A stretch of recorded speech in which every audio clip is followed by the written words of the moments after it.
sing the sound of silence.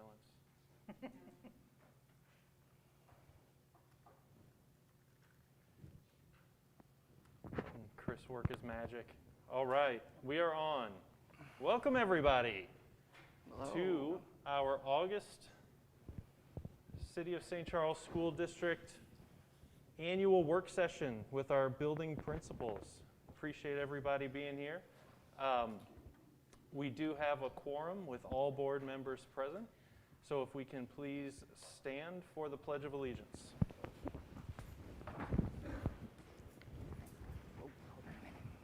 I pledge allegiance to the flag of the United States of America and to the republic for which it stands, one nation, under God, indivisible, with liberty and justice for all. It's on the back wall. Same spot as always. It's up high. All right. Dr. Seifert, we will start with your comments, please. Nice to see you all, principals. Thanks for being with us today. If you're watching from home today, staff, community members, we're glad you're with us too. Board of Education, great to see you. We wanted to also recognize our SCA leadership. Mr. Jason Trout's in the room. Thanks for being with us as well today. Thank you for your partnership and great collaboration we've had the last couple days. Do I need to start over again, or do you think we're all right? Sorry, my microphone wasn't on. So thanks again for being here, everybody. We want to talk tonight about what it looks like in the buildings. We've done a lot of conversations about the virtual piece, and we also will have that conversation tonight as we get started with just kind of what that looks like in the virtual piece. But tonight is a lot about the safety issues and the things that we put in place for kids that are coming in person. And I just want to, again, thank the people in the back and the sides. The principals have done a great job of taking our basic plan and evolving it into a great reentry plan for our staff and our students. And I'll have more comments at the open session, but thanks to everyone who has come together to make this plan work. All right. Thank you, sir. So we will, item 1.05, may I have a motion to amend or adopt the agenda, please? I move we adopt the agenda. All in favor? Aye. Opposed? Motion carries. All right. So when Dr. Seifert and I were talking about this this session and how we want to kind of move forward with it, what my hope was that we could, we had the big district plan that had been sent out to everybody a few weeks ago, and then each of you and your staffs went back and created your own. So I was hoping that maybe if we could start with the elementary level, or maybe even Carrie with your level, and just kind of hear some of how you all are, I don't want to say adapting, but what's some of the special things that you're doing in your buildings as we care for the students that are going to be in there. Yeah, if you don't mind going to the microphone, thank you.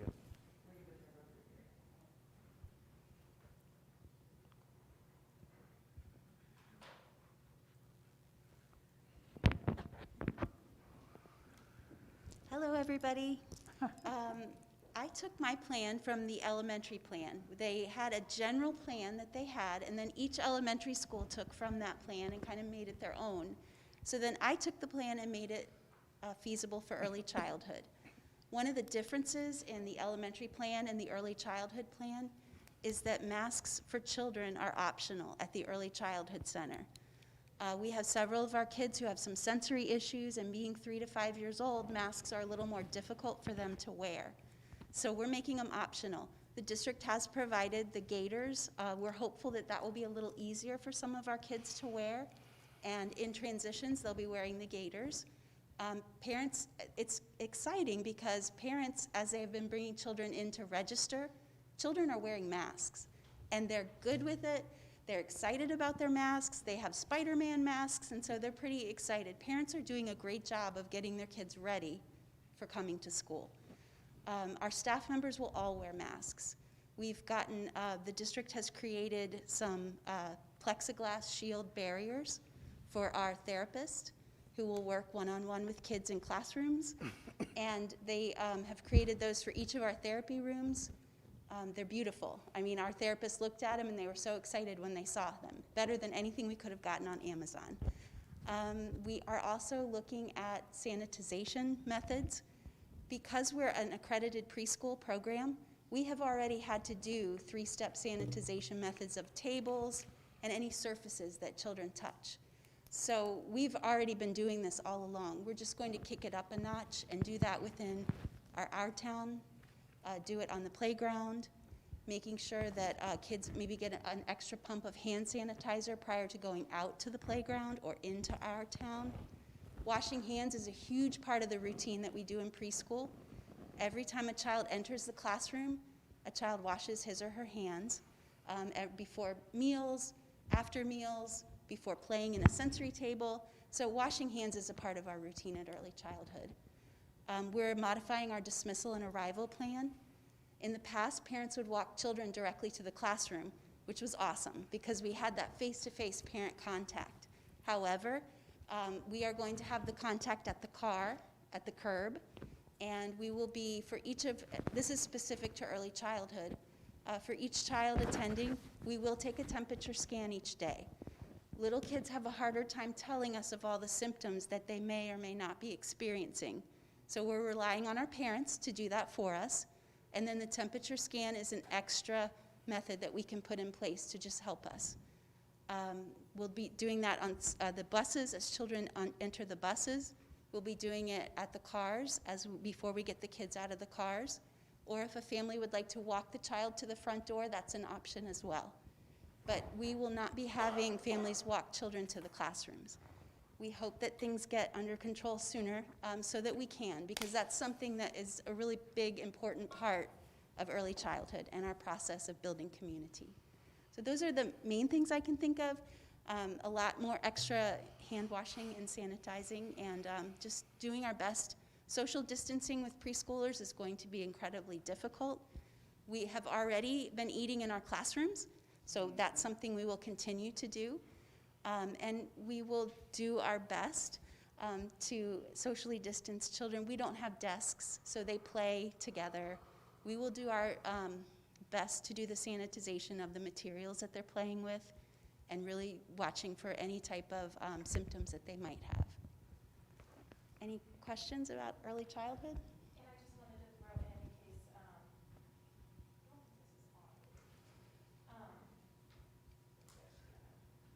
for our therapists like that are doing speech and language, they also, in addition to having the plexiglass dividers, we also have clear masks and face shields as needed to be able to wear, so that when you're teaching speech, you have to be able to see someone's mouth. So, and that's from preschool all the way up through 12th grade. And I have a question as the new kid on the block. Yes. How many students do you have in ECC, and how many to each room? Oh, thank you. We normally have 20 children in our early childhood classrooms, and because of the different measures that we're putting in place, we're limiting it to 15 children per classroom. In many of our classrooms, it's much less than that. We have 2 adults and then less than 15 children in the classrooms. So, you're a little muffled. Did you say that kindergarten is only going in person? Early childhood. Pardon? Early childhood? I mean, kindergarten, I'm Preschool? sorry. K through what it K? Yes, Okay, preschool. early childhood, excuse me. For children, Preschool. children in our early childhood program only have the option at this time to go in person. Okay, Children who have IEPs in the early childhood special education program, families do have the option of choosing virtual for children with IEPs. okay. And this might get answered by each and every school, so maybe, you mentioned meeting the children with their parents at cars or as they get off the bus. Do you know how they're sanitizing and handling the transportation of kids off the bus? I'm going to let Charles answer that one. So that process is similar for all of our buses at whatever level. And so we are sanitizing buses morning, middle of the day, and after routes in the evenings. And then we have put hand sanitizing stations on the buses, just like you see on the walls here in the building, so that students can have that added extra protection. We're requiring drivers and everyone riding the bus to have masks. And that's the level of protection we can provide in that small space. During this temperate weather, we'll also have windows down, which will certainly help with airflow. If this situation continues into cooler weather, then we'll lose that additional help. All right. Any other questions for? All right. Thank you so much for that summary. Really, really appreciate it. Thank you, Gary. Oh, thank you, Kathy. I get to be spokesperson. So really, Elementaries, ours are going to be very, very similar. The 6 of us got together and we pretty much planned it out together as a team because we wanted to make sure no matter if a student was at Monroe or Null or Lincoln or wherever, they had the same safety measures in place. There might be a little bit of differences based on the actual facilities that we have, just because we might have something at our school that works a little bit better. So, I mean, basically our entry and our exit at the beginning of the day and the end of the day, we're going to try and utilize, like at Monroe, as many doors as we can so that we don't have, that many kids crossing over. We're really lucky that our new hallway will be done in time, so that gives us that whole end of the building now to have kids enter from that come off the buses. And there's an entry into each of the 2 hallways, so our 100 hallway can enter through theirs, our 200 hallway can enter through that one. And then our car riders and our walkers will have different doors to enter into, and then we have a separate door set aside if they're getting breakfast, where they can just walk in, pick up a breakfast, and go right to their classrooms. Unfortunately, we used to do morning meetings at Monroe. We won't do those anymore, where everybody came together in the gym, because we're trying to avoid that large group of people coming together, so we won't be doing those. They'll just go directly into their classrooms once they pick up their breakfast. As far as in the classrooms, when the kids come in the morning, we'll do the assessment of the kids. At K&1, the teacher will do it more, where she'll go through each one, and we're going to use just a kind of a card system where if they're not feeling good, they'll show kind of a sad emoji, and if they're feeling good. And we're going to have our nurse go in and really work with our kindergartners that first week and talk about what it really means to be sick, because if you ask, 100 kindergartners if they're sick or not, 50 are going to say yes because their toe hurts or their finger hurts or whatever. So we're going to really spend some time teaching them what it means to really, truly, have a cough, not just you're coughing because you're standing, you want to or whatever. So we'll work on that. And then 2nd through 4th grade, it'll be more the student doing the self-assessment themselves, and then we'll have a system where if they do report any of the symptoms, at our school, they'll go down to our multi-purpose room. We'll have that marked off, and then Lauren, our nurse, will do a temperature scan on them if they, report that they have any of those symptoms, and then go from there if they need to. In the classrooms themselves, we're going to treat it, and this is kind of all 6 of us. Each classroom will be treated as a cohort within themselves. So the object is we're going to try and contain that cohort just to themselves all day. So obviously we know if they're coming on buses, they're going to be interacting with other kids, but then for the rest of the day, they'll only be with their classroom. And then, they'll stay in their classrooms. All of our specialty areas will come to the classroom with the exception of PE, because if we can get them outside during part of the day, we want to get them outside. So they'll go outside for PE every day that the weather permits. And even if they're not, the gym is a big space, so we have that option if the weather is bad.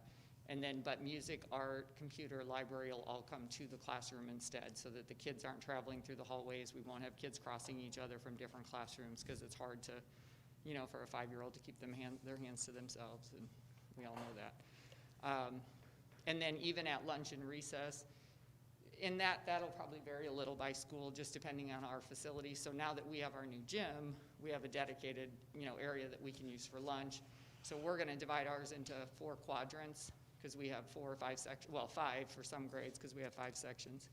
And then they'll stay in that dedicated quadrant. We'll have our tables set up so that we don't have more than like 4 kids at a table, which would normally fit, 12 or 16 kids. And then we're gonna even have those numbered so that we can track where kids are sitting. So, and you're probably familiar, or some of you at elementary school, every kid has a number. If you're first in the alphabet, you're number 1, and if you're the Z or whatever, you're number 20 or whatever. So that way the number 1 will always be there. So if we do have to contact trace, we know exactly who 2 and 3 was that sat by them that day at lunch. And then the playground, we're gonna actually have ours, same thing, we're gonna divide ours into 4 quadrants. And then each week the kids will rotate. So like if we're looking at my kindergarten, like Mrs. Shipman's class will use the playground this week, and Miss Bernard's class will use the area that has the basketball hoops and stuff this week, and the other kindergarten will use the 4-square area. So we'll have it divided, and then the following week they'll rotate. And then each classroom is gonna have their own basket of playground equipment. So like Mrs. Shipman's class will have her own kickball, her own basketball, her own 4-square ball, so that they're not even, mixing those up. And then again, we're lucky now with our playground because we have that new bus entry hallway down there. So we'll have the kids come in that way from the playground and go out the doors that we've always used, so we won't even have to worry about kids, one group going in one side and one group going out the other side. So our facilities, we're pretty lucky at Monroe. Our facilities lend itself just because of our new areas to really being pretty safe and avoiding any, kids crossing in the hallways. So, we're not going to use our libraries right now. Our teachers will just contain their books to what they have in their classroom libraries, which all of our teachers have pretty good sized classroom libraries, so that shouldn't be a problem. They'll have still access to tons of books to check out within their own classroom. Trying to think what else. Any big areas that I'm missing? Yeah, I think, unless you have some questions, I think that's most of it. How are you going to utilize the librarians then? So they'll come to the classrooms just like that, and they can, read stories to the kids still. They can, any kind of reading type activities that they want to do, they can still do that right in the classroom. Okay, and what is the mask policy as you understand it? Oh, I'm sorry, at elementary, all the kids will be required to wear them, and like Dr. Holt said, they'll have that gaiter that the Care to Learn, right, purchased for them.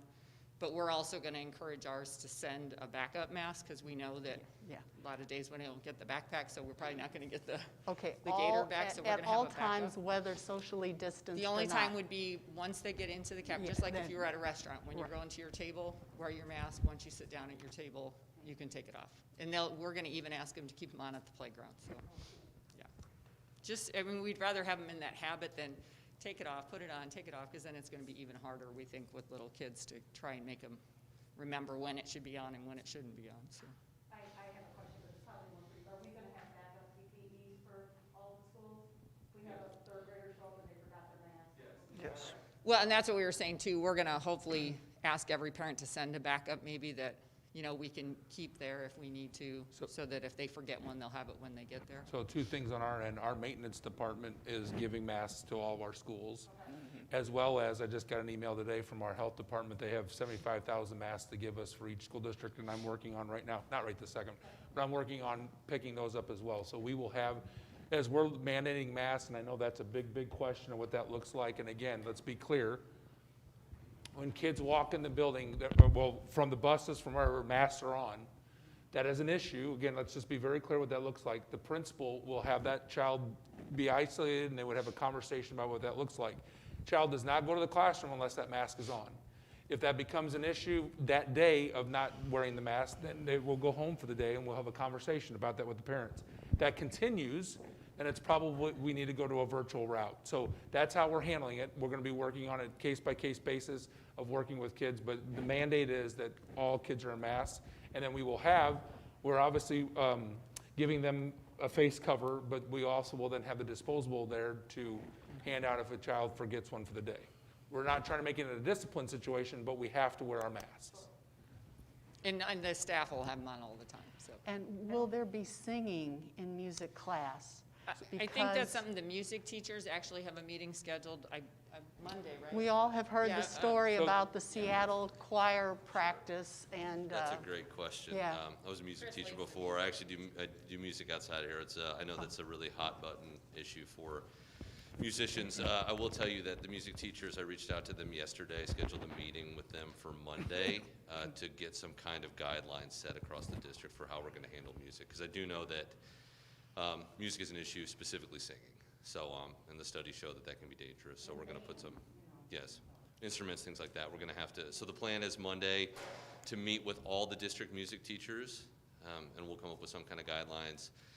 Nicole Adams from Curriculum Instruction Office will be on the call with me, and we'll get some kind of guidelines put out, and we'll get those to you. And we know at the elementary and kindergarten and stuff, teachers sing, so whatever they decide, we'll make sure that all of our kindergarten, well, really, I mean, at any grade, I mean, at elementary, they still sing. So speaking of the choir, back to Ellen's point, just so you know too, at our level with the superintendents, we've had that specific conversation with the health department.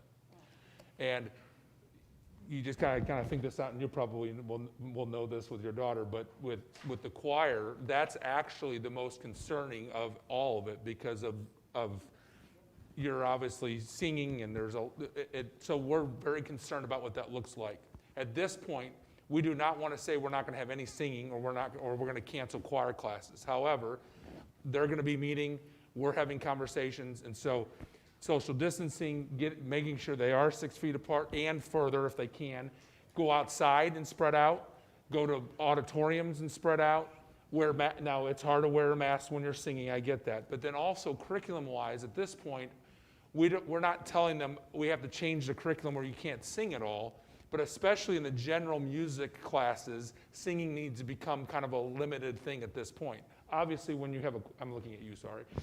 But when you have when you have a choir class, and that's what they're there for, you got to sing. So, but they're also looking at ways, even at that level, how can they adjust their instructional practices so we can limit some of the singing. But when the singing needs to happen, space is a key, and protection, obviously, of the face. So.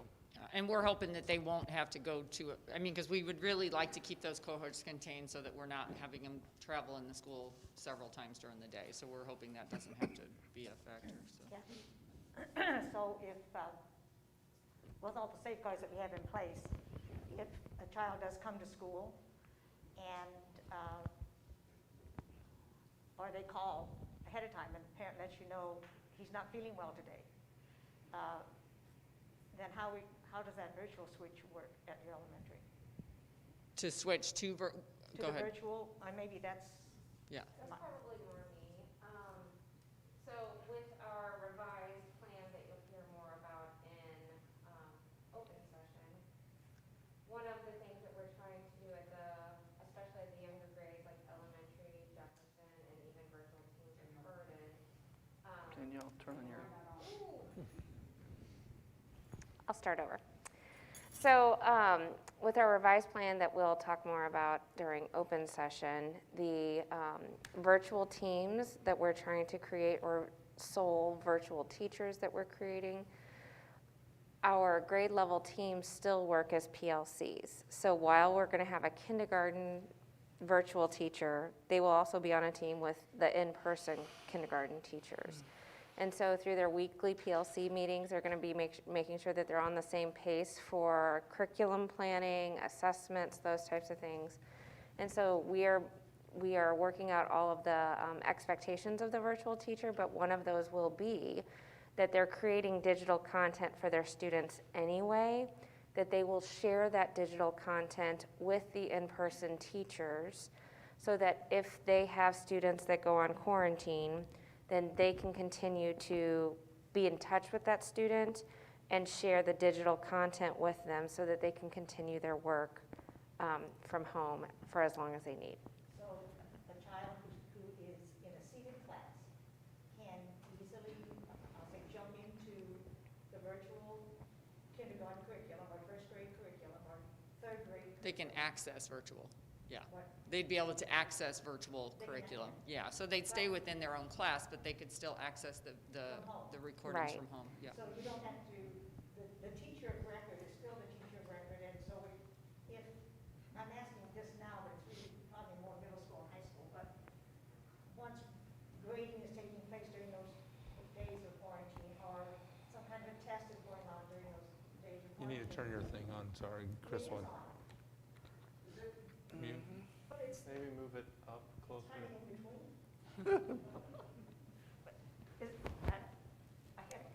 Is it on? Yep. Sounds like for me. Says it's on. Keep talking and kind of yell a little bit, Donna. Yell, Donna. Yell at us. Always I fun. can.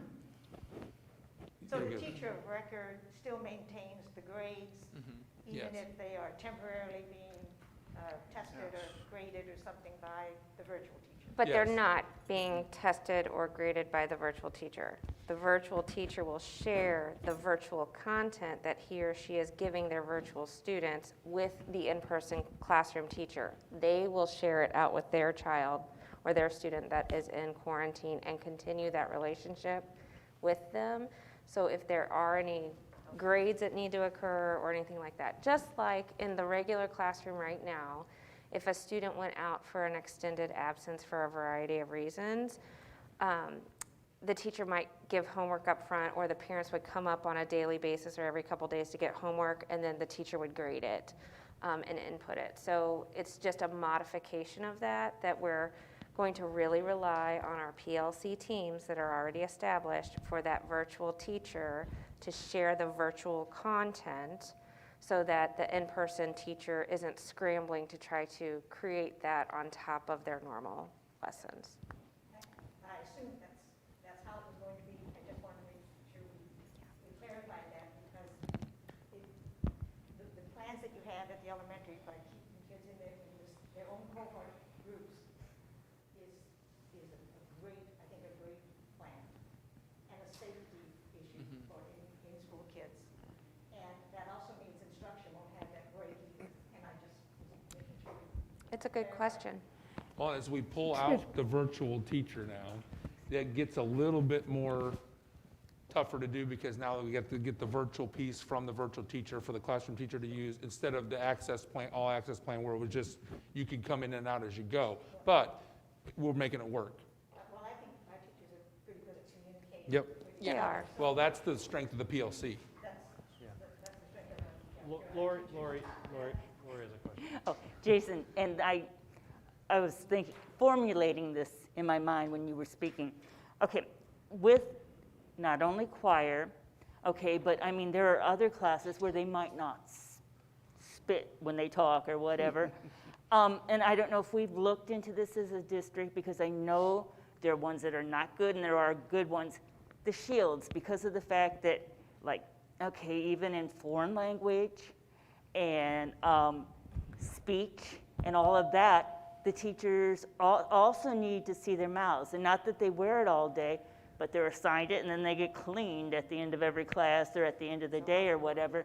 And I've been looking into some of that, and I mean, that would be an option, because sometimes, even when you're teaching a child how to read, you want to see how their mouth is forming, you know? Great point. Thank you. So as Julie, I think Julie mentioned already that there are some clear masks that we're going to use. I just had a conversation with a teacher over at St. Charles West today, and we talked about the differences of the mask and the shields, and we're making it very clear that when we're together and we're doing things, we want masks. We don't want the shields. But then she was talking about when she's in front of her class and there is 6 feet distancing, and the kids know where to be, and she's up there. We've also talked about how does that look like, so then in anything you're talking about, how can they see her face and connect more? If she takes that mask off, she wants to wear a shield, and I think that's great. I think that's fine. Now, we don't want a shield on when she's this close to the child. Right. But so anytime we can get that plastic clear view for people, I think we want to do it. And we've got some of those masks are for other areas too, speech and different things, right, Julie? Yes, we do. We did not order any for, okay, is that? I'm not saying you haven't, but I'm saying we're getting those 4 Yes. different areas, and I think to your point is, We we need can look at that for other areas if we have to. Okay. There's also, and again, I'm not saying that we have all the money to pay for everything, Right. but there are special masks out there for choir. There's choir masks that are bigger masks, and Charles is gonna look at me like, stop saying that, because it's, No, I know there are bigger masks. right, I mean, I've looked. everything's cost, I mean, I get that, not that Charles is the bad guy, there's always cost, but there's certain things out there. We believe at this, especially at the high school level, let me know if I'm wrong, we believe at this point with the distancing that we can do in some of our facilities and really being strategic with that, we're hoping to really be able to let those choirs have that space. And it's not just choir, Oh, I there's know, different because there's classes. other, I mean, Yeah. they want to see Yeah. your mouth move. But good point, thank you.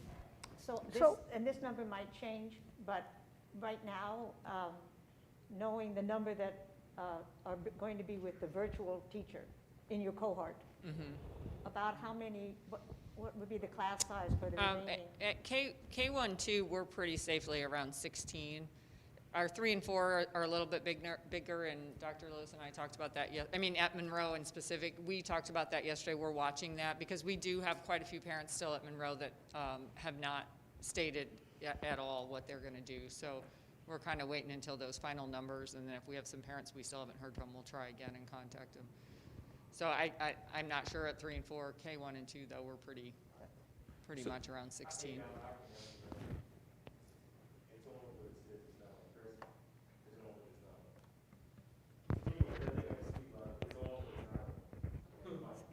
Anyway, Donna, let me answer your question now, because I was done work with, I've had a chance to meet with all elementary middle. Hello, there we go. Yeah, Ellen, thank you. You can tell I don't use this a lot. But I've had a chance to meet with Jefferson, Hardin, and our K-4 principals. So as far as the class sizes go, you know, it really depends. The first thing I want to say is that we have been very fortunate to work. I've worked with the elementary school principals, and that we feel like we can get it covered within the school. And so what that means is, if you look at Monroe specifically, is that we're taking a teacher outside of the kindergarten that teaches kindergarten at Monroe, and they are going to be the virtual teacher for Monroe, first grade, second grade, etc. I will say though, we will have some K-4 teachers that are teaching in multiple schools, because at least the initial numbers that we had, those kindergarten students, for example, we only have 5 in one place, 8 in another place, and we need 1. Does that make sense? But Harris, which is our largest school, Monroe, our second largest, we're going to fill all of that from within. So you're asking about class sizes. I haven't done an average yet. We will have to backfill positions in some spots when teachers become virtual teachers. Okay, meaning you got 3 sections, grade level is high, we pull out a teacher, now that teacher's virtual. Now you have 2 sections. If we just put the rest of the students in the in-person class, the class sizes are too high. I'm not necessarily saying that we need to backfill that position with an outside person. We might have to look internal at some of our other positions as well, but it does need to be filled to keep that class size manageable for in-person. So if you look at Monroe, for example, it works out great. We got 18, at least in my initial numbers, 18 going virtual. There are 4 sections, 15, 15, 16, okay? So in some cases it works out well, but then in other cases we have to look at it. So if you look at Monroe's 4th grade, we have a classroom of 25-25. Does that make sense? So we got 3 sections, we have a virtual teacher, but now we got 25-25, so that's higher.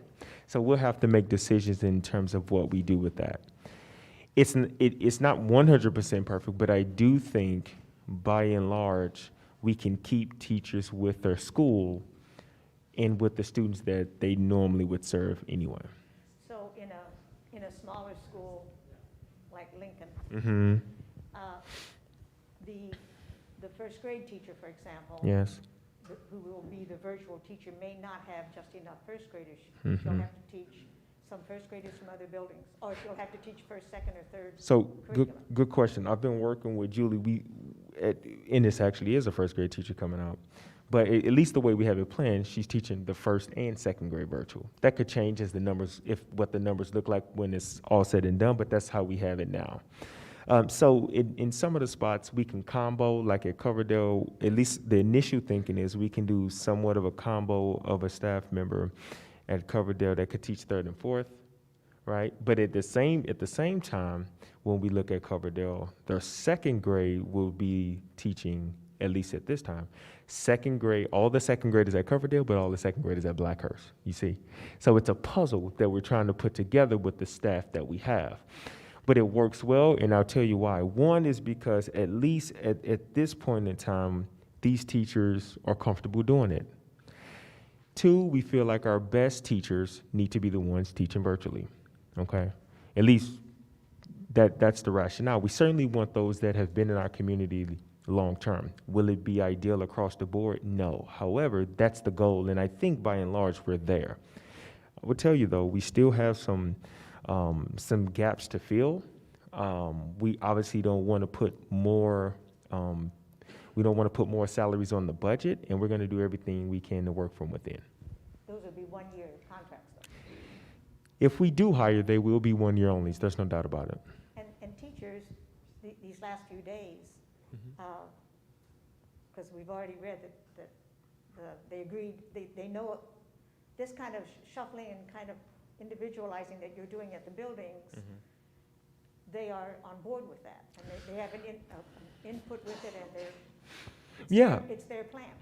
Yeah, I mean, I think obviously with the original plan coming out, they felt this was in favor. I told our principals and also our SEA leadership, while I realize, and I don't want to make this about all access, I do feel like that was the most seamless way to get in and out. This, having our teachers paired with students in their school, by and large, it won't be perfect and we won't execute. I just mentioned Coverdale, for example. This is very close to that, though. Yep, my point being that teachers are now gravitating toward this. Yes.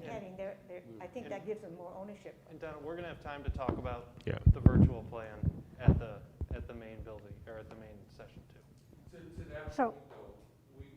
To that point, we have got to get very creative in what this looks like. And not to put him on the spot, Mr. Trout, Donna just kind of mentioned kind of where you guys are at as a leadership. You're aware of that and feel comfortable with what we're doing? All right. So after meeting yesterday, no, we feel 100%. I mean, we feel like our voice has been heard. The new plan overall, people are very happy with the adjustments and the tweaks that's been made. So no, people are very excited by this. Sorry, I didn't mean to put you on the spot. You're in the room and we're talking about you. So. I have a question. Thank you. This is a very basic question, and I know I approached you, Dr. Seifert, about this. My understanding is that when we have in-person classes, they are in-person classes, and they are their own little entity, so to speak. And then we have what you call virtual, and I call, frankly, online. And then you have online classes, and they are going to be separate teachers. So when a student has an issue in the on-ground class and has to go into the online class, is that student being taught the exact same thing? I think so. And is that what's really happening? Or, I mean, it almost sounds like we're saying, I mean, what I'm hearing is that the in-person class is just as connected with the online as the webcam group. Does that make sense? So I'm trying to understand. I wish we used terms that feeble little people like me can understand. So, so what I would say with that is that the virtual or online teacher, they are going to work side by side with the in-person teachers through their professional learning community meetings and process. They meet weekly. They talk about student progress. They talk about curriculum pacing. All of our curriculum guides have pacing to them. So while a classroom or two may have slight differences in how long it takes them to get through a particular unit, they're going to be pretty close together. When we do our walkthroughs through our classrooms, it's quite amazing, even from building to building. When you're looking at mathematics and English language arts, you see very similar learning happening from not just grade level to classroom within a building, but grade level to grade level from building to building. So we feel pretty good about that. What we're asking, obviously, the way children will learn in a virtual classroom will look different than how they learn in person. But we're asking those online or virtual teachers, they're creating that online content already. We're asking them to share that and make it available to their counterparts in their building, so the other first grade teachers, so that when or if they have students in the in-person classroom that go out for quarantine or out for illness, or sometimes at various times of the year, maybe they'll be out for 5 days because they've gone on a vacation, then that type of virtual content could easily be shared with the classroom teacher, who then through Google Classroom can share it with the child. They continued their learning through that virtual format, and correspond back and forth with the teacher. So as I was mentioning earlier, it's very similar to what we've done in the past of when we've had extended absences, teachers would put together packets, parents would pick them up, and then the students would return the work and the teachers would grade it at that point. So this would just be a virtual spin on that, which our teachers work really well together with their professional learning communities and collaborate and share. And so this will just be a more intentional piece to make sure that we're all staying together and supporting our students no matter what situation they're in. Did All that right, help? so all great questions, and I want every board member to be able to ask questions. We are 45 minutes in, and we haven't gotten past elementary. So if we can please, is it Dr. Joyner?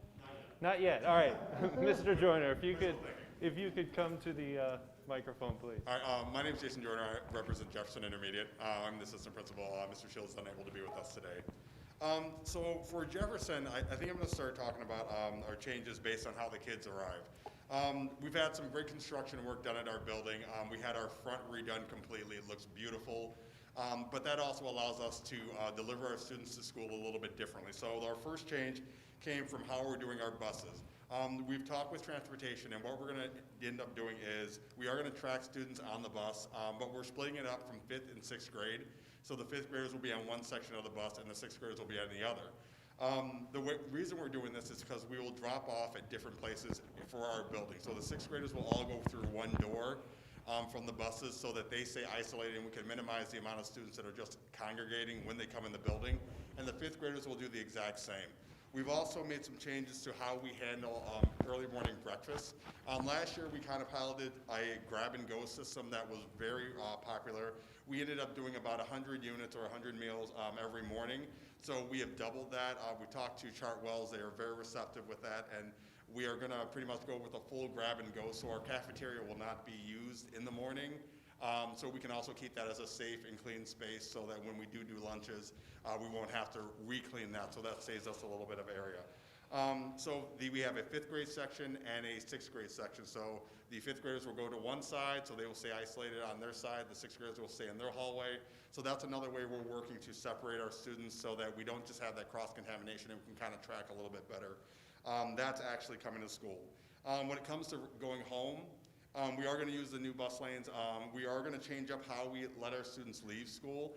We are having the car riders. They're going to be lined up in the front, but we're not going to hold on to them. We're going to have our teachers and staff waiting to receive them, and we are going to do our best to get them to their cars as safely as possible. They will be outside mostly, weather permitting, but we will be using the social distancing to help out so our students aren't congregated there.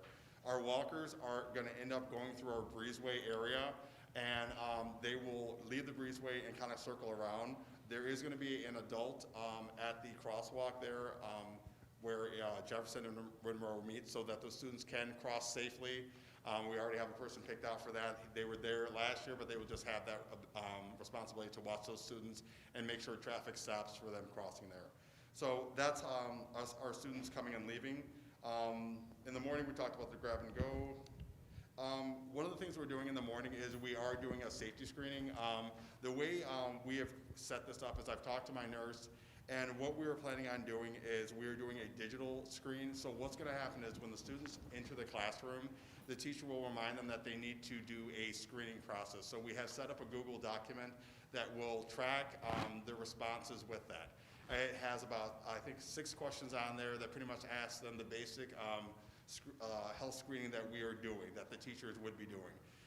This allows us to track what the students are, how they are feeling. If a student marks yes for any of those, there will be a message that asks them to come down to the main area of the building. We're going to use the atrium in the front so that the nurse can be waiting there to run through a full check, take their temperature, and do all those things that we need to do to make sure that they are either, if they're just hungry, we can assess it there and get them something to eat, or if they're actually ill, then we can, start moving them to that COVID area and start making the phone calls home and delivering them and giving them what they need in that sense.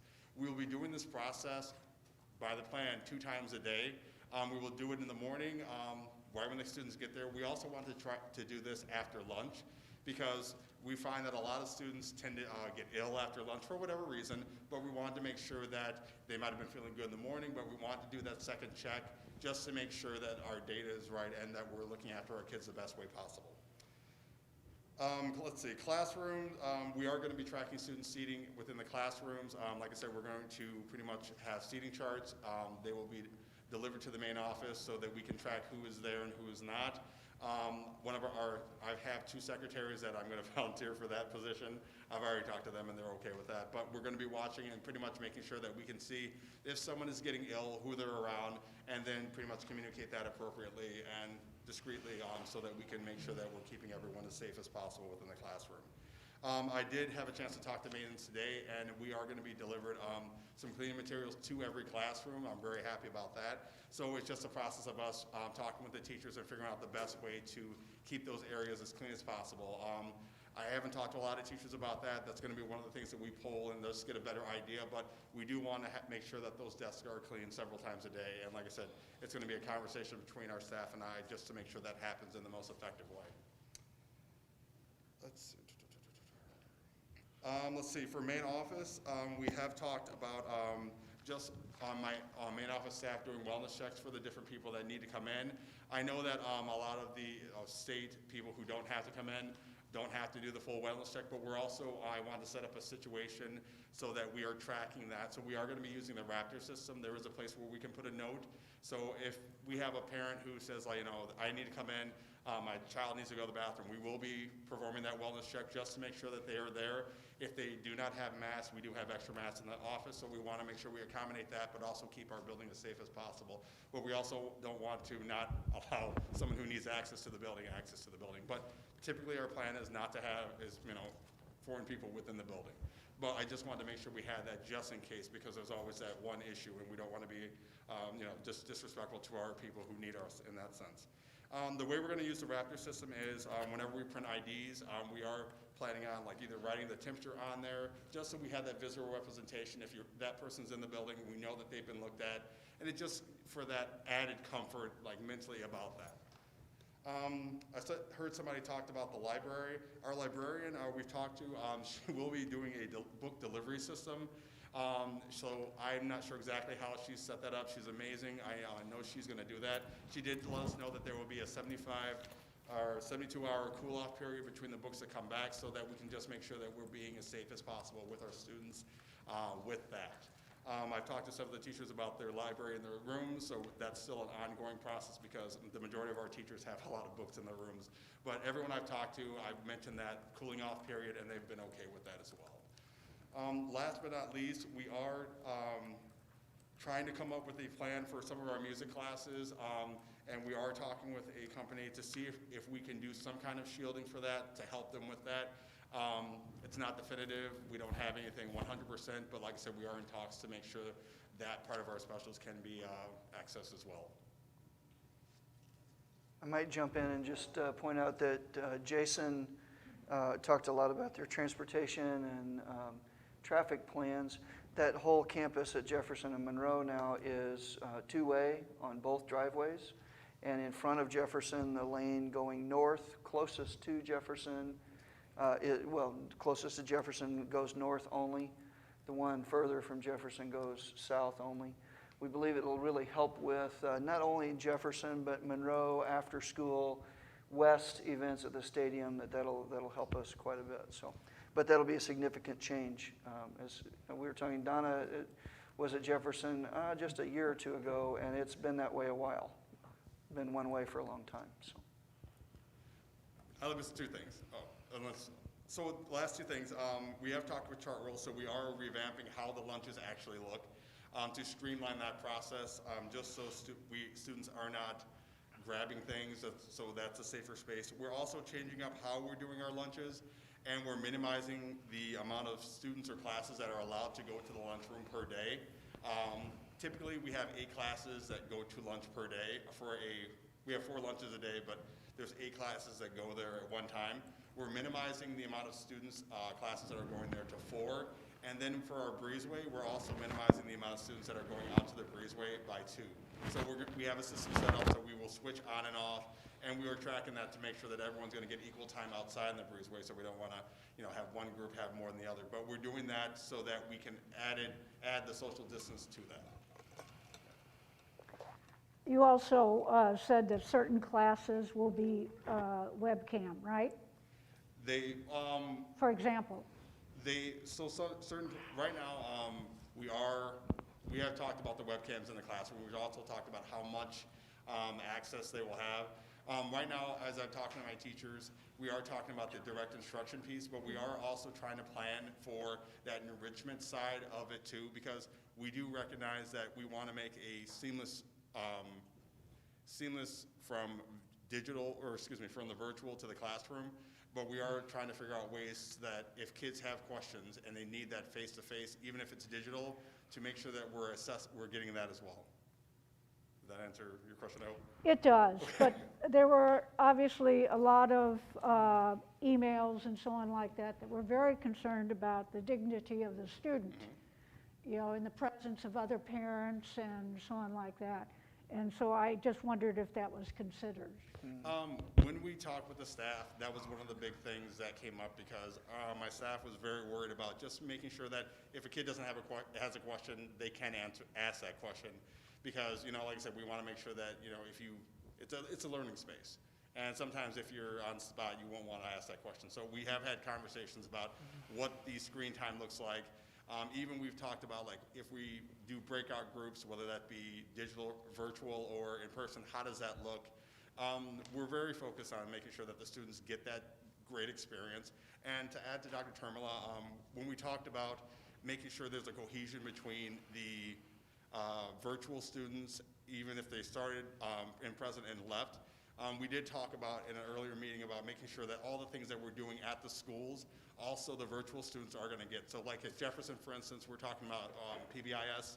We want to make sure that the virtual teachers are also teaching those PBIS lessons, so that hopefully when we all get back and this is subsided to the point where we can get back, those students will still have those lessons and have that understanding of this is how the buildings work, so they won't feel like they don't know what's going on.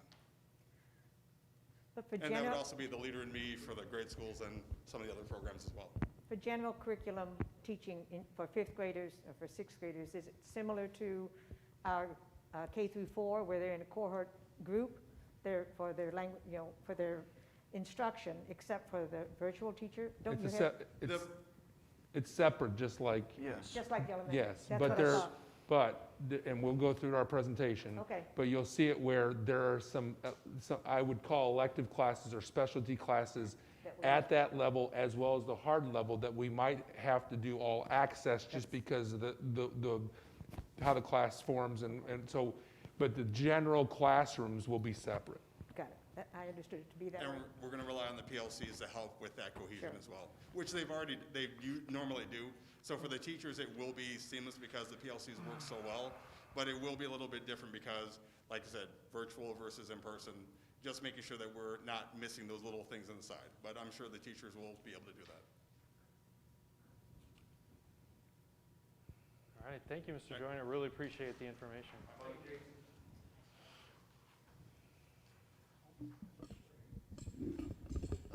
Doing the mic check. All right, Dr. Diggs, sir. While he's walking out, I got to say, I got to watch your State of the Union, your Hardin State of the Union that you had. Oh, thank you. It was just a way for me to try to give concise information all at once. So what I would like to do is talk about Hardin Middle School from the beginning of the day to the end of the day, if I may. And so what we're going to do at Hardin Middle School we're just going to lay on communication as thick as possible. So for example, as students are approaching the bus stop, just make sure that, again, they're socially distant, they have their mask, and they're ready to go. But in addition to that, they've answered those self-assessment questions before they've come to school. So then students board the bus and they come into the building. But before they come into the building, we're using a variety of entrances around the space for students to come into the building. So for example, in years past, there was a lot of congregating. A lot of our buses come in very close and tightly together, which is a good thing in this moment. But what's going to happen is that we're going to have a cluster of buses come in the front entrances, another cluster toward the side, another cluster towards the back where our gym entrances are. And the reason for this is, one, to spread out the flow of students, and two, as students arrive into the building, they're going directly to their first block class. So in between 7 to 7:08, that's when we're going to get the majority of our kids off of buses, if not all of them. Now, through a few conversations through Chartwells, about 70 or so students have traditionally used the breakfast program. If you're coming to school, eat breakfast first, you're going straight to the cafeteria. If not, you're going straight to class. From that time you get off the bus to the time class starts at about 7:20, that's your time to take the self-assessment, okay? The self-assessment questions are the exact same questions from the St. Charles County Health Department, as well as what's in the St. Charles City plan, if you will. Now, fast forward, we have class, everyone has masks. In addition to that, we have adjusted the passing period. Now, it's a little intricate. Between 7th and 8th grade, they're passing at very similar times, but it's going to be a little different. If I'm a student going from one encore class to an off-team class, I'm moving at a different time and I go first because I have the furthest to travel. If I'm going from English to math, I'm going to go second because I'm going right next door. Now, before all this traveling happens, we're cleaning. We have towels, we have spray bottles. Facilities have been amazing in giving us this capability. Now, the lunch program. When we create our lunch program in that structure, I budgeted having all the children back, which I know they're not all going to be back. So for example, Hardin right now has 750 students. What does that look like at lunch? It can be very packed. So what we've done is that we've included another lunch, so now we have 3 lunches. In those lunches, we've spaced out the students to have that social distancing aspect. Chartwells has been amazing. They've condensed our options to make them more quicker for students to get in and out of the line. Plus, we're using badges to scan in and out. We're taking away the keypad because that's a high contact surface.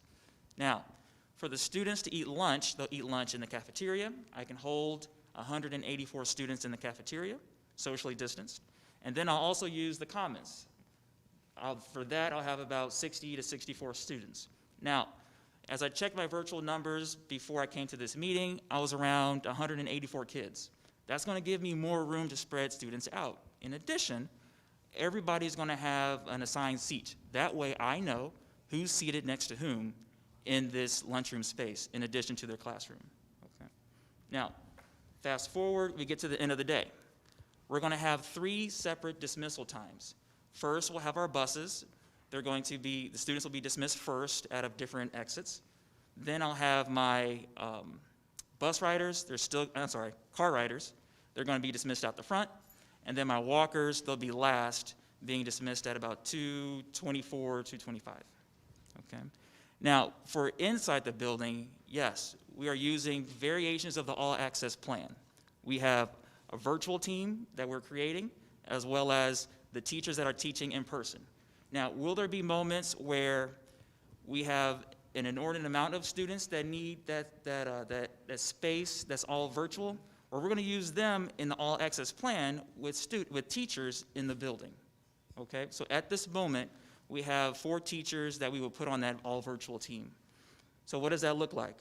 If I have a student that's taking Algebra 1, pre-algebra, or an elective, those students are going to be all access tapped into the classroom at that moment.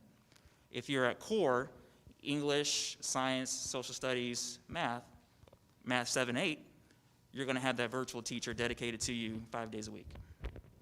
Okay. I believe this is an incredible plan, the best way forward.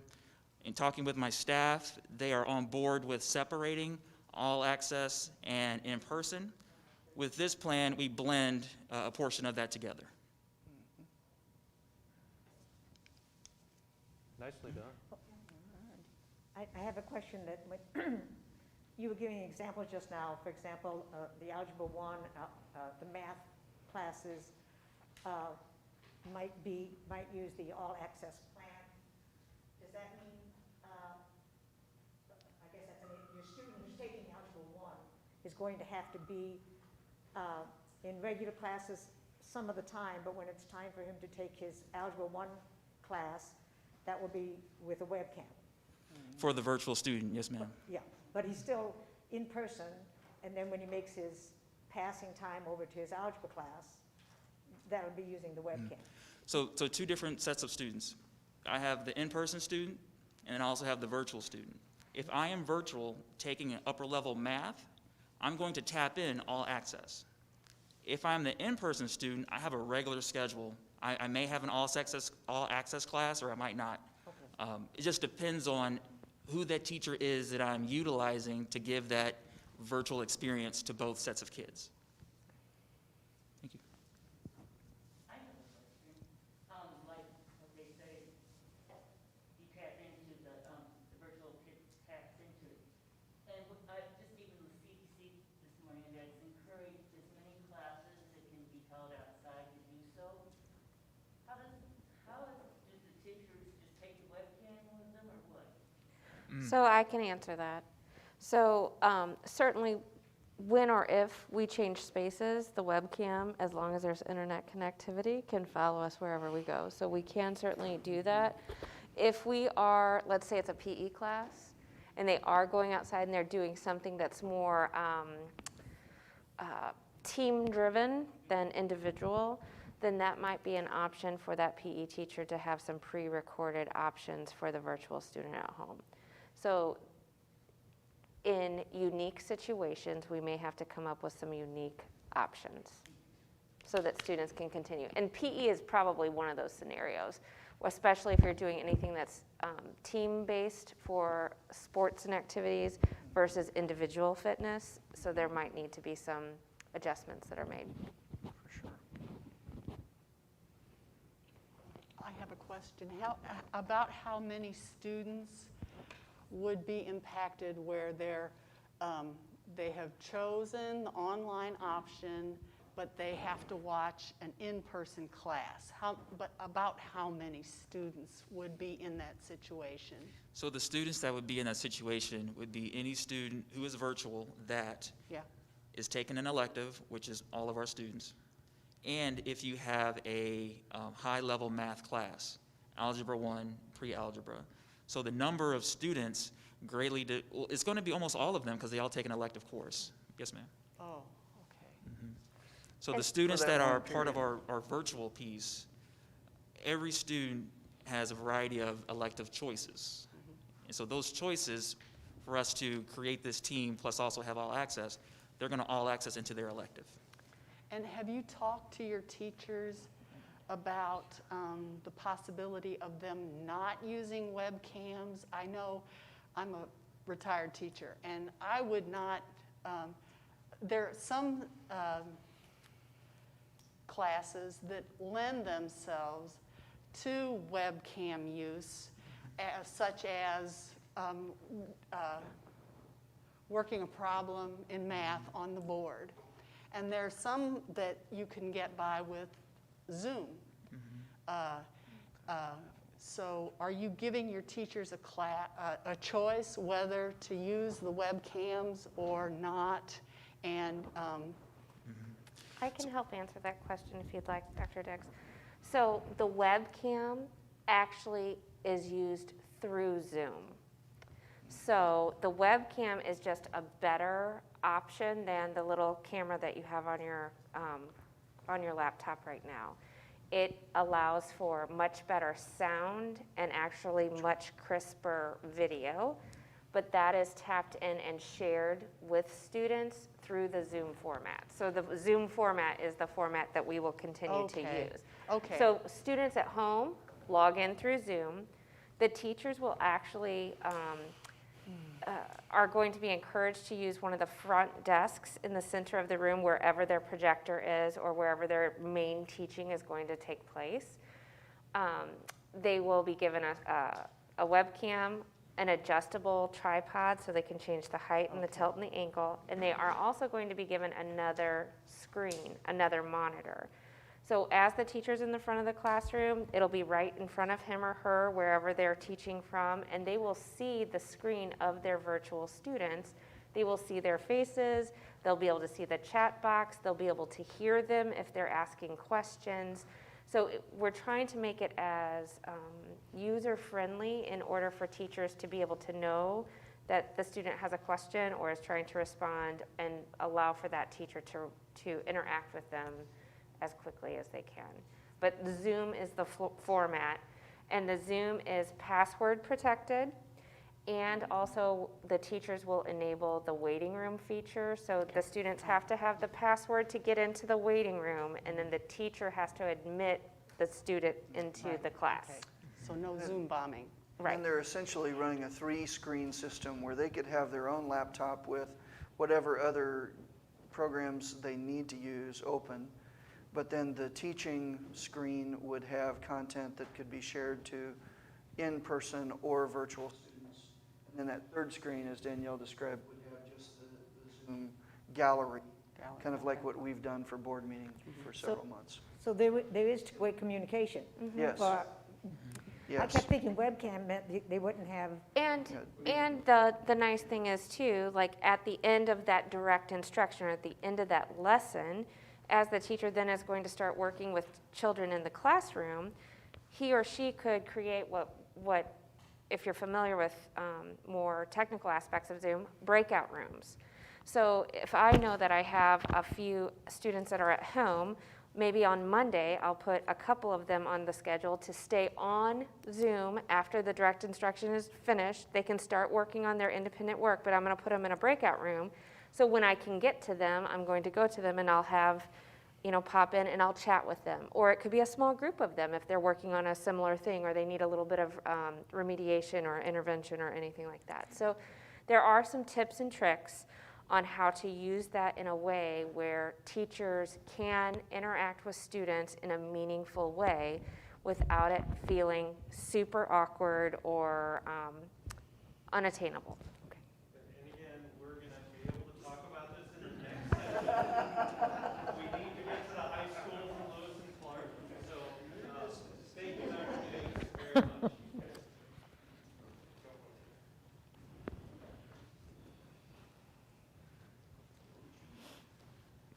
A tag team. Good evening, everybody. Dr. Vogel's coming up with us because our plans are extremely similar. Actually, worked together to develop the plan. So Scott did a very nice PowerPoint. I just did a little note to my staff, so it's a little bit better than me. For us, transportation, and I'll let you speak with yours as well. Talking with Ms. Priest, we're going to be able to stagger our buses coming in, allowing that bus to come in the building while another bus waits, so we don't have a whole group of kids or 2 or 3 buses coming at one time. So we'll stagger our transportation in the morning. We will allow kids to have breakfast. Our breakfast will be grab and go. At the high school level, teachers, they're scheduled to be there at 7 o'clock. Of course, we always have some kids that get there earlier than 7 o'clock. We're going to allow them to remain in the cafeteria, socially distanced, get their breakfast. But once it's 7 o'clock, we're going to send all kids to their classroom at that point in time. After that, for us, I'm going to just talk about dismissal a little bit. We will be staggering dismissal time as well. At St. Charles High, our buses are on one side on Waverly. Our parents pick kids up on the other side on Bennett. So what we'll do is we have 6 buses. At 217, we'll release 3 buses and any kid being picked up by their parents. And then at 220, we'll release our remaining 3 buses, any kid driving to school, anybody that's walking, and then anybody staying after for sports or activities. So that way we can kind of control the dismissal instead of having a mad rush of kids coming out of the building at one time. So saying that, the other one for us, I'm going to talk a little about lunch. Lunch at the high school level is a little bit different, a little bit more difficult. But for us at lunch, we're going to do the same thing. We're going to have assigned seating for our kids. We're going to set our lunch up a little bit different so that we're going to have certain levels of A building come down one way and enter the cafeteria on one side, B and C building coming the other way, enter the cafeteria on the other side. Kids will go to their seat. At that point in time, administration will then release certain numbers of kids into the cafeteria. The cafeteria's been wonderful with us. They're going to split our cafeteria in half, have the same serving on both sides so that we can control the number of kids coming and going out of the cafeteria so you don't have big lines. administration be in charge of doing those things. Real Yeah, quick, go, just to go. interject for Wes, one of the things that we did along the lines, so far everything's pretty much the same, okay? But one of the things we did with our lunches, to give us a little bit more ability to spread kids out, is we previously had 3 lunch shifts, we've added a lunch shift. We will also have staggered or varied travel routes that are similar to some of our drill routes throughout the building. So kids will be entering the commons through different locations. Similar to Jeff over at High, our students will be seated throughout the commons. We're going to limit the number of seats at a table to 4. We think we have, by going to 4 lunches, we think we're able to spread kids out enough to be able to do that. We'll keep track of where students are seated in order to better contact trace if necessary. We'll release students who are purchasing a lunch to the cafeteria in order to minimize traffic there.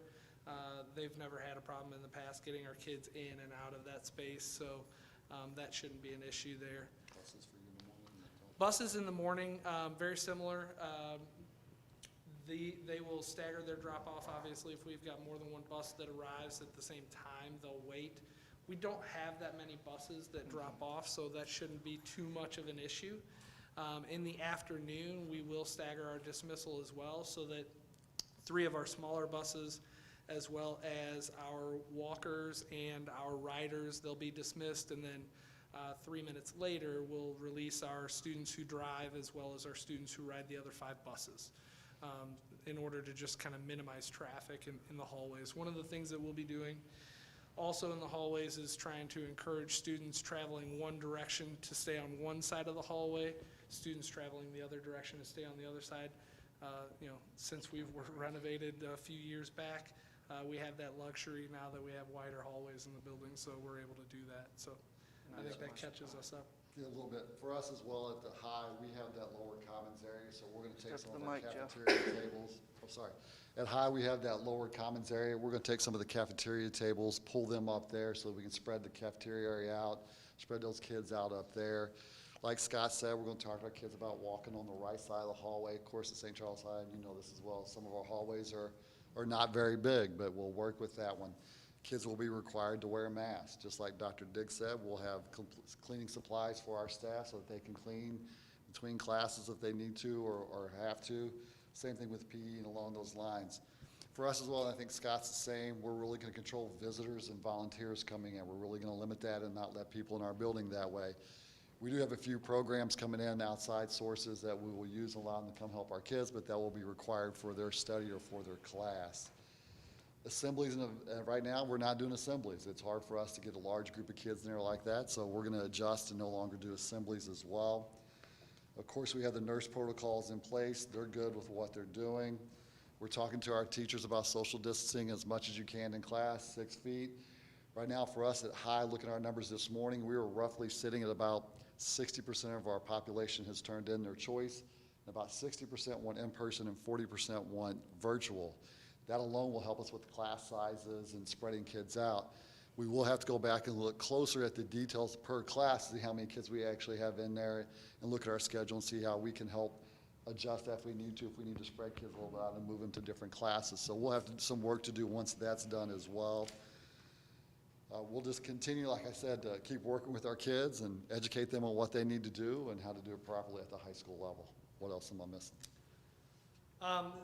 For respect to West, numbers-wise, as of this morning when we looked, we were at about 25% of our students electing to go virtual, but we still had, I want to say, just shy of 300 students when I looked who needed to make that selection as of this morning. So we will do the best we can once we have those numbers to contact those families who haven't made that selection in order to get that picture.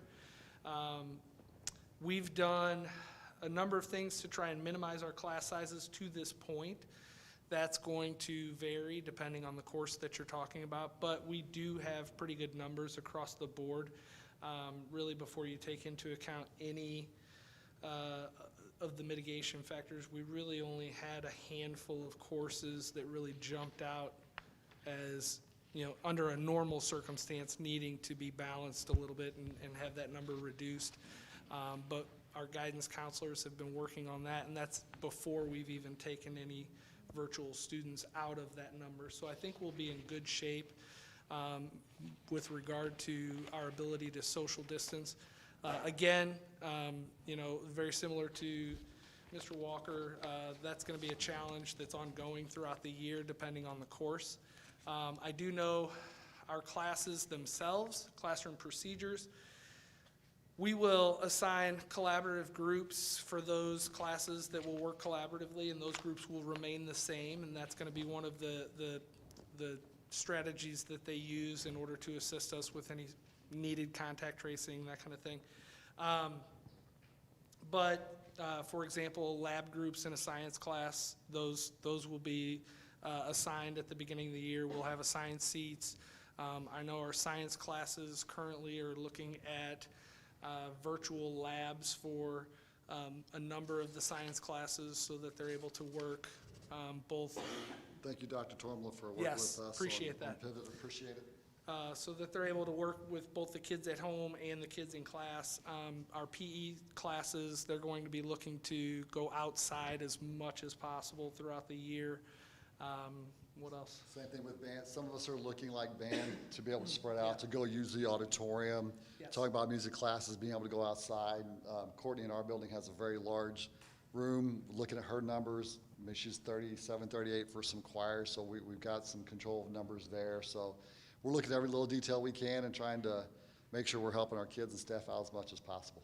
Yeah, our band will be operating out of the auditorium, which actually opens up our band room, as well as our common space for our choir classes, so that they're able to spread out a little bit more. The band room is actually built very similar to the choir room, just exponentially bigger. Gives them much more room to spread out. Yes, ma'am. So what about your smaller, like your AP classes, your honor classes? Do you have some who will have to do that virtually, and you'll have such small numbers, or can you still offer all of those? We'll be able to offer all those. Us at the high school level, our teachers will be doing both in-person and virtual learning at the same time with the groups. All access. So Okay. they'll be at the same time, yes, ma'am. Okay. A couple of real key points I want to make sure we heard too. First of all, we talk about being united and SCSD united, and I know a lot of times they think, oh, he keeps saying the same thing, but this is a perfect example of that. Our high schools, again, they're two different high schools, they're two different cultures, and that's great, and we got two great leaders here that are totally different as well. But in terms of what we're offering kids in this plan and offering kids instructionally is the same in safety, and that's the key part of that. And you heard him say, to your maybe to a couple of questions that might be out there, just very quickly, you heard assigned seats, you heard tracking, because one thing that people are asking is what do the metrics look like for us to go to virtual or shut down?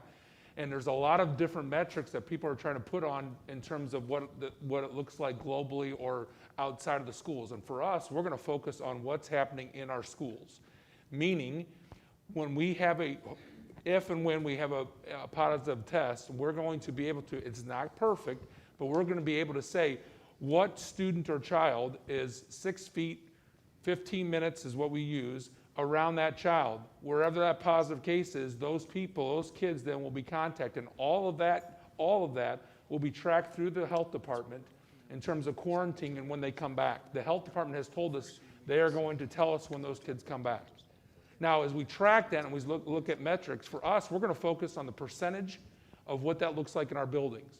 We get to that 5% mark in our buildings, we will be looking at with our health department, what does that look like for, and if we track it right and we quarantine the right kids, we won't have to shut down whole buildings and districts. But if we get to that point where that percentage gets up, we will look at that with our health department and decide, is it better to go ahead and close the buildings at this point? I also will tell you this, there's a natural thought, I'm just talking loud so people can hear, I'm not yelling at you, but the other piece of this is we get into flu season and we have the good news, not the good news, but it's gone from 72 hours to 24 hours if you have a symptom to come back. That helps us. Our teachers are going to do everything they can to be there, but they will get the flu. They will get sick. There will be symptoms, our kids. And so instead of toughing it out, they have to stay home now. We will also monitor that. There might be a point in time too where we just can't staff a building. Not because of COVID, but because of other sicknesses and flus. The biggest piece we can do now is how do we prevent the illness from the school? We do that with our tracking. Well, first of all, we do that with our self-check assessments. We're going to do it before school. Is that what you're going to talk about? Before school, the first 15 minutes of the day, and then we have specific processes with our nurses to make sure kids are isolated and go home, and then we track it. That's what we're doing with our metrics, and that's what we're focusing on, isolating the illnesses.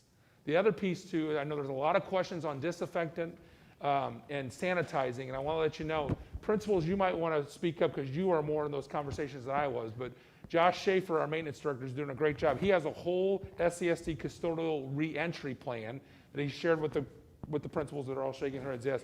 And there's a lot of questions about wiping things down.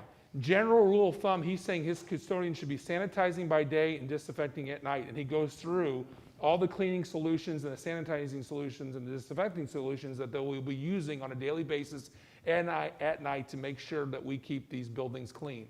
The other key thing we talk about is air quality. And I am not an expert in all of that, but I can tell you, when he tells me that he had our duct work fogged with chlorine dioxide to inhibit bacteria and improve indoor quality, to me that sounds pretty good. So, Charles, I don't know if you want to add anything to that, but I know there's a lot. I know there's a lot of questions. That's a lot. I know there's a lot of questions about. I know that's kind of funny, but just generally to air quality, I can also tell you that any of our buildings that have had upgraded HVAC in the last 5 years, which is almost all of them, have fresh air systems that work along with heating and cooling. So indoor fresh air quality standards for buildings like this one, where we're climate controlled all year long. We don't open windows to change the climate anymore. We turn on the heat or we turn on the air. Indoor fresh air quality requires that system turn over the entire air volume in a building once every hour. And so we're turning over fresh air a lot in most of our buildings. We know a couple where we have weaknesses in that regard, but I'd say maintenance has really worked hard to make sure that we've not only cleaned the ducts once, but we're watching those systems to make sure that we're doing everything we can to continue to maintain that. Thanks, Charles. I didn't mean to step on your toes, guys. Those are some thing. main questions that I've heard, and I want to make sure we clearly get those answers out. One of the things that I'll say is, Jeff and I came up here and we've heard a lot of really good things from all of the different levels. We didn't necessarily repeat some of the things that you're going to see at all levels. For instance, the expectation of wearing masks. For instance, the self-health check. We'll be conducting that as well. We're asking all of our families to go ahead and conduct that before they come to the school, obviously. But then we'll also use Google Forms to push out to students every morning to go ahead and conduct that self-health check. And then we'll have administrative staff to contact students who may indicate that they're feeling less than well, but are in the building to identify exactly what the cause and what the next steps will be. And then for AIP for us is a big time that we use to try to get kids help and respond, RTI, response intervention. Yep.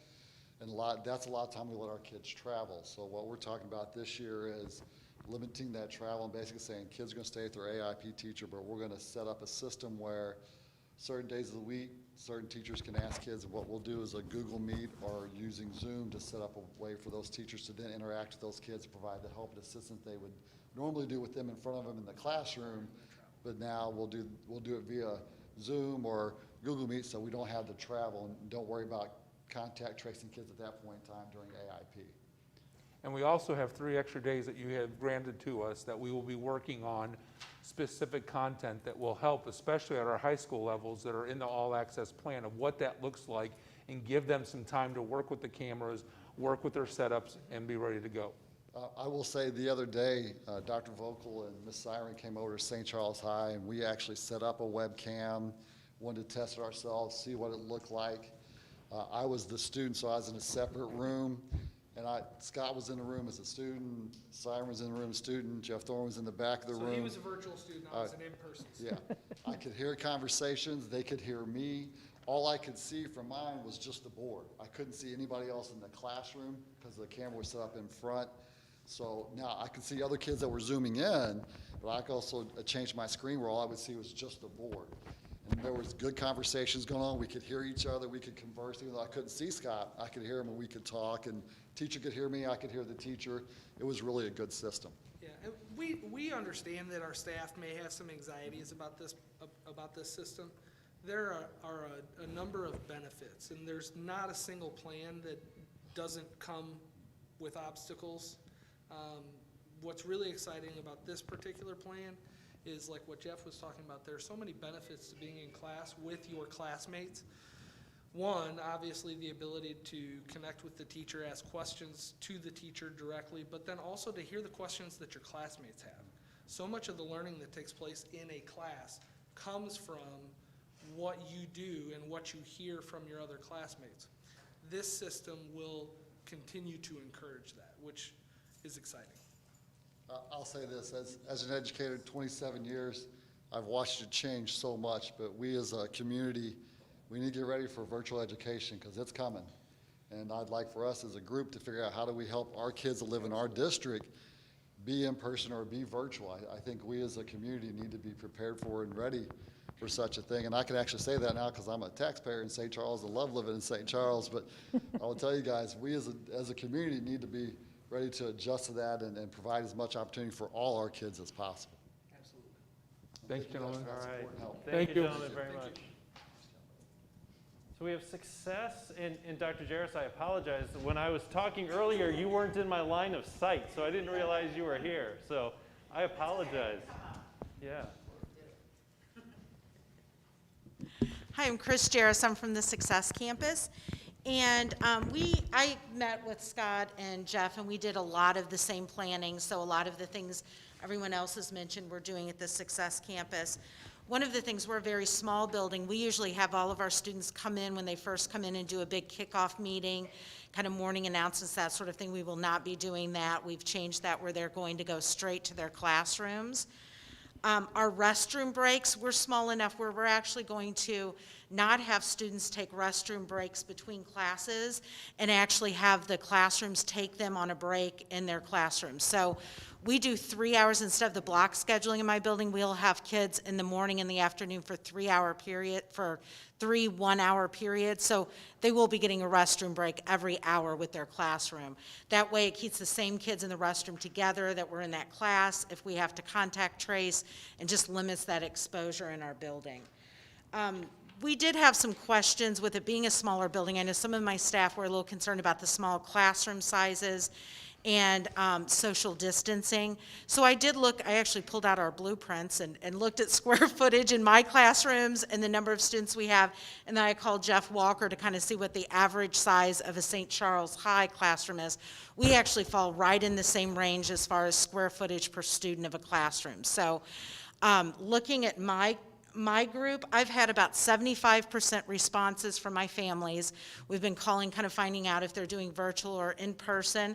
And we're almost at 50% virtual right now at the Success Campus. We're about 48%. So that's going to help too with those small classes, because we are going to have about half and half in the classrooms. I'm doing some arranging with my schedule to kind of, as you know, with scheduling, they don't always fall perfectly, and I want to make sure that each of those classrooms, as much as possible, have some virtual students so they can do the social distancing. So that's what I've been doing today, is kind of going through my schedules, looking at that, moving some students around, switching up some things so I can make sure that teachers don't have full classes. They will be doing the All Access program in our building, just like they're doing at the high school, so our teachers will have the webcams and be doing the Zoom also. We'll work a little bit differently in our building because students are working more independently and at their own pace. So teachers are automatically, whether they're in person or, you know, traditional school, working kind of one-on-one and moving through the room, helping students in small groups of students. So that will just continue, but also in that virtual space. So they may have a couple students on the virtual end of things, on the Zoom, and a classroom. They might get that classroom started, then go over and start getting the virtual students started. The webcam, they can do small groups and quick little mini lessons and things with those students online also. So they're kind of doing it in the same way, except our students are a little bit more independent. We are going to check with our students. One of the issues for our students, you know, when we went out in spring, a lot of them waited to get their technology, and it was like 2 or 3 weeks later, all of a sudden they're calling, hey, I don't have any internet at my house. I don't have my Chromebook. I didn't get that. So we're going to be very proactive with that this year, talking to them, making sure that we know exactly in our building who may not have access at home if they are in person, in case we would have to move to a different system or they do have to go virtual. So we'll be working with that. In my building, because we are so small, we're very also don't have a lot of staff. So I only have a custodian in the afternoon that comes in part-time and works with me. And so I've worked with Josh. He came over today, and we had a great meeting. We're working, Jeff's nice enough. Jeff and I work well together since we're right across the street. He's going to talk to his custodial staff, and Josh is talking to them about sending someone over during the day just to kind of do a quick clean sweep of my building, since I don't have custodial service there until 1 o'clock. So we will be doing that. We also do not have a nurse in my building. So I've worked with CO in our nursing department, and kind of Elisa Rail, my secretary, and I will be doing a lot of those nursing things that the traditional nurse will do. We've got PPE, we've got everything that we need. We'll be doing kind of those checks, which we've done before, we're just not in a pandemic. So we'll take temperatures, that sort of thing. At the high school level, it's pretty clear if a kid's sick, we send them home. We then are going to contact their homeschool nurse, because all of our students also attend half the day at High or at West. So we will be working with those nurses to let them know, and then they'll follow up with all of the procedures of, you know, this is what you need to do, this is if you need to quarantine, or you need when you can come back, or if you need a note or you need to get tested. Those nurses will go ahead and work through all of that with those students.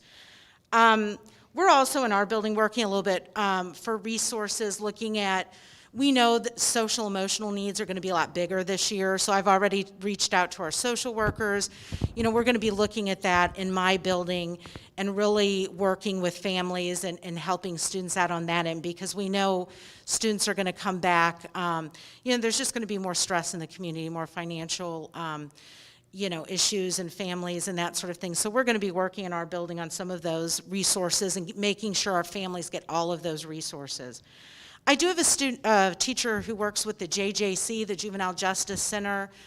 I've already met with them virtually, and the teacher, and we've kind of worked out a plan that's a little bit different, because those students don't get quarantined, they're there. So we've worked out with her that if there is a positive case in the center, that she will then go virtual until the positive cases have cleared. If she has to quarantine, she obviously would be doing that from home, but if she doesn't have to quarantine, she can come to the Success Campus and work with those students virtually until it's safe for her health to go back into that environment. So that's kind of where we're at the Success Campus. We're a little bit different, but we've worked very closely with the high schools, and I think my staff is in a good place. You know, we had a meeting Friday, an optional meeting, because none of them are contracted yet, kind of to go through if they had any questions. We had some great discussions. So I think, you know, they're pretty much ready to go. They're missing our kids. So they're hoping some kids are showing up, and they're excited and eager to work with them. Any questions? Yeah. Awesome, thank you. One quick note, you'll see in your addendum tonight, or in your consent agenda, there's an addendum for the attendance incentive.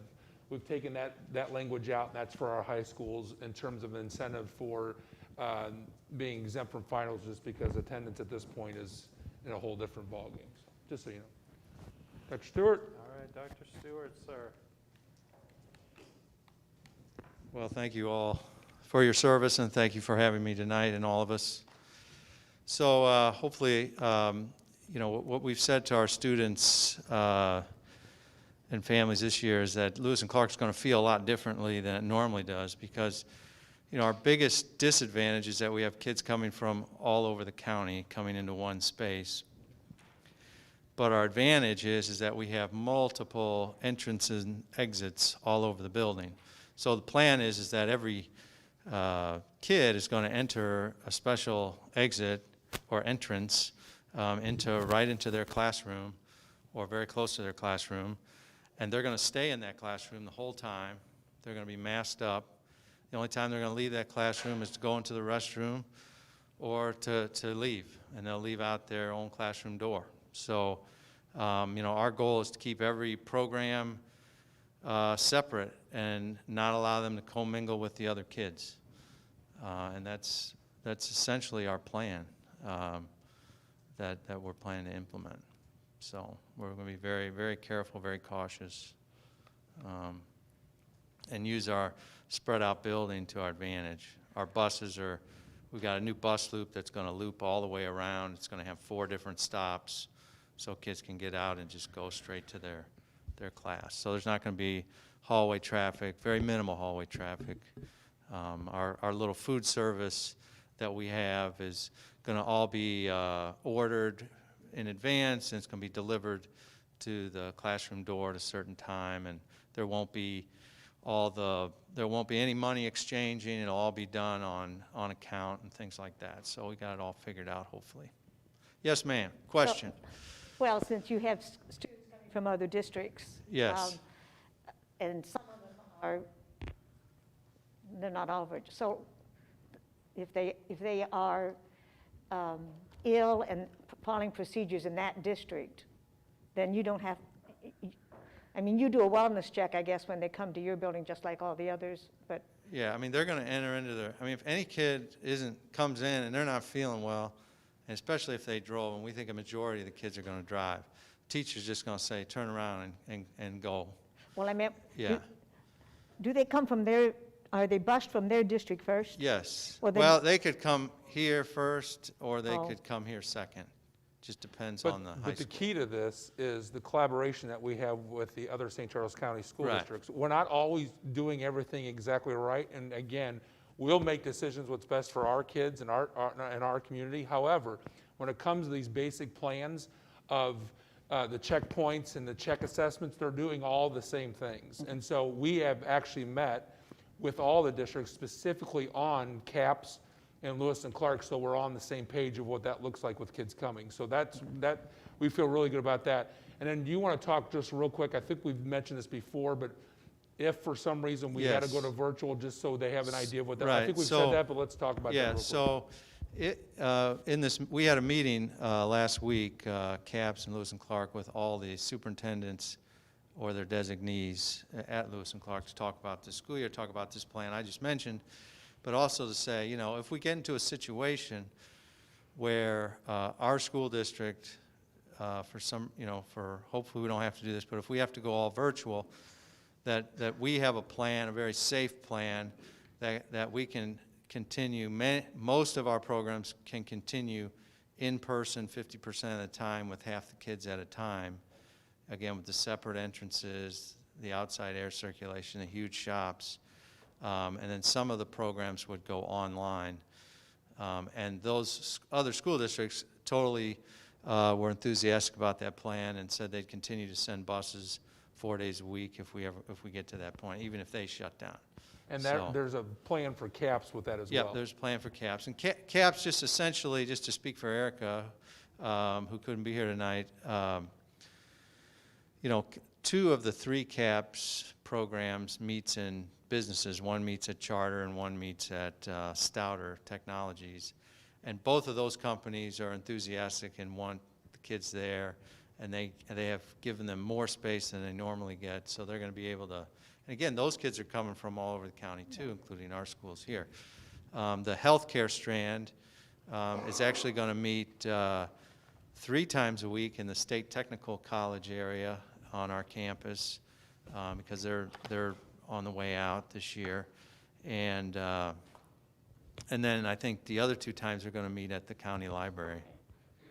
So they're pretty well set. So we feel good about it. Any other questions? I think this is a record that my presentation was shorter than anyone else's. True? Thank you. That doesn't usually happen, but thank you, Dr. Stewart. Yeah. All right, my screen has locked. All right, so first of all, thank you all for what Jeff Walker and I called the never-ending school year. I can't. I don't know how hard you all have worked. I can imagine how hard you've worked and how hard your staffs are all working. So thank you. Please thank them on our behalf for everything. You know, one of the things that I really heard loud and clear with the many emails that I've gotten in the past week is that there are a lot of people who are scared. And I think a lot of us are.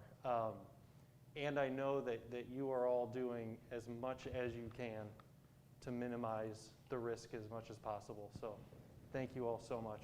Really, really, really appreciate it. And thank you for saying that. And specifically, I just want to let you all know that the people here in the side and the back, first of all, there's no finer leadership group that I could ask for as a superintendent. So principals, thank you.